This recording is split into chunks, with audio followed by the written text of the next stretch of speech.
binawan ng kahirapan, kasamaan ng pamahalaan, at pang-aapi sa mga Pilipino noong panahon ng pananakop ng Espanya.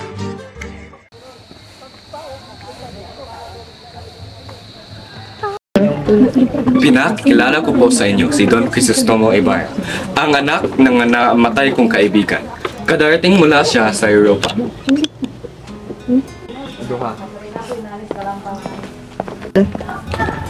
Kinagagala kong makilala ang kura ng aming bayan, ang matalik na kaibigan ng aking ama. Ipagpaumanhin niyo po kung ako ay nagkamali sa tingin niyo. Hindi ka nagkamali, binata. Ngunit hindi ako kailanman naging kaibigan ng iyong ama.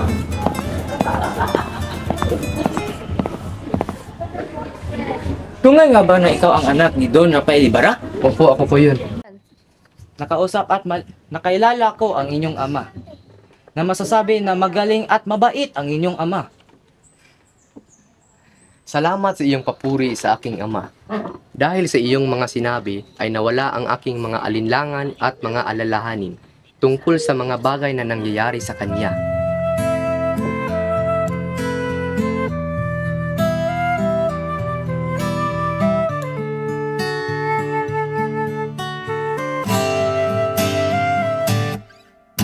Tungalay kong arana para sa dalagang walang kasing ganda, amoy rosas.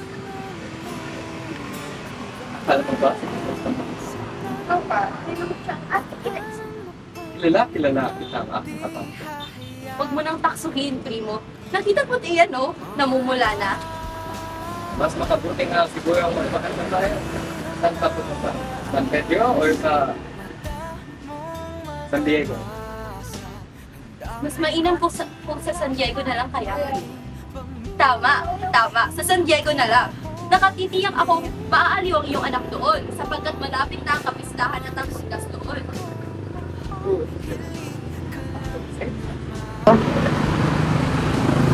Oh, dito nang hinihintay mo. Gusto mo? Halika dito.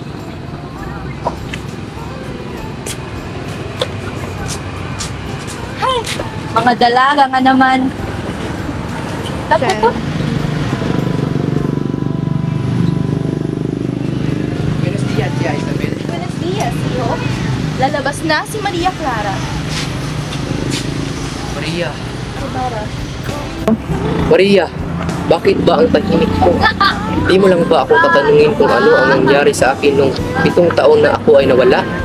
Batid ko marami kang napasyalan at nakilala at nakausap na sa akin. Walang ba ako? Batid ko rin maraming naliligit na babae nandun sa Europa. Marami? Oo, ngunit hindi ko malimutan ang marikit sa lahat ng dalaga. Inuusal-usal ko ang iyong pangalan kahit saang dako man ako mapadpad. Gaano kahalaga sa iyo ang ino? Kasing halaga ni Papa. Nadarating rin niya meron kayo ng alit. Kabigat ang loob sa akin ng tura. Sintindihin mo lang siya mahal ko. Kasi matanda na ang ninong.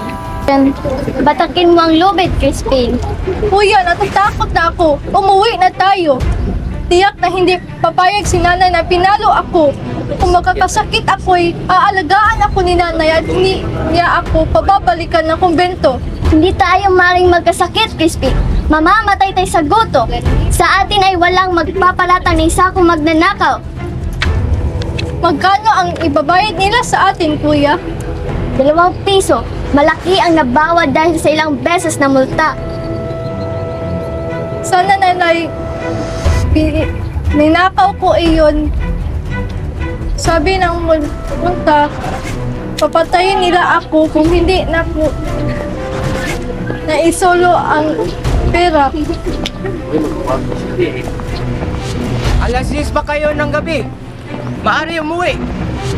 Ikaw, hindi maaaring umuwi hanggat hindi mo inilabas ang inyong kamo. Mag-ensayo na kayo ng aking kaibigan. Kuya, papatayin nila ako. Huwag mo ako iiwan. Hindi kasi ako.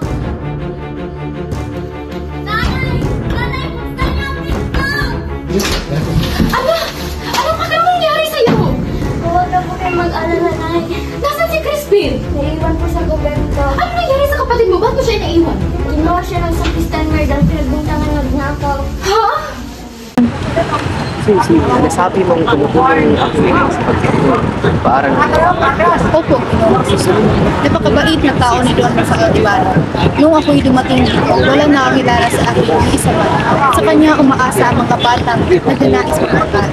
kung nais kong ipagpatuloy ang pagtulong sa halip na hinapin ko ang katarungan na kanyang pinagpapigil. Sila Blair.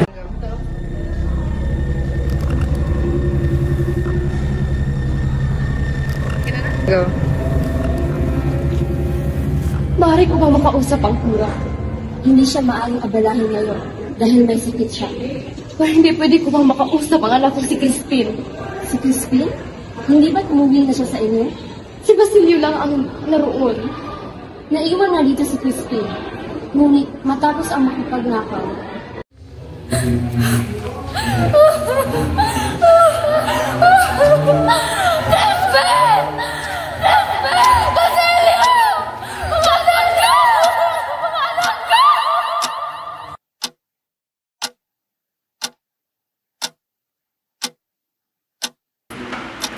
Eksperto? Ang isang paralan ay binubuo ko lamang 4 na pader at isang bobong na sunod. Nagbabayad lamang siya ng 8 kwarta isang araw sa mga manggagawang galing ng ibang bansa.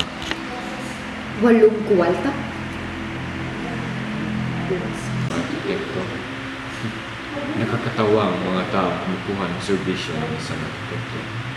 Ipapakita lamang ng kamangmangan ng isang Indio na nagdurugdong mga bungan. Ako lamang ang nunod ng plano sa simbahan niya.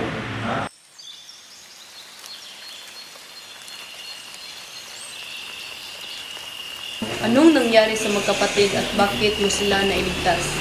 Sila ng mga gwardiya sibil na pumaslang sa kanilang ama. Ako din ang dahilang kaya nakasakit si Maria. Kung inyong mamarapatid ay nais ko kayong tanungin, maaari mo bang sagutin kung hindi niyo paano niyo magkahitong paguluhan sa luwas? Ang mga ito ay ang magkapatid na ang ama ay namatay sa palo ng gwardiya sibil. Gusto ko sanang makausap kami ni Maria ng sarili niya. Mahirap siguro mangyari ito. Pero sabihin ko sa kanya, bukas pumunta ka sa amin dahil palagi ko sinasamahan si Maria pagkat hindi siya maaaring mapag-isa. Gubalin ko na kami. Ipagpatawag ko kung ako ay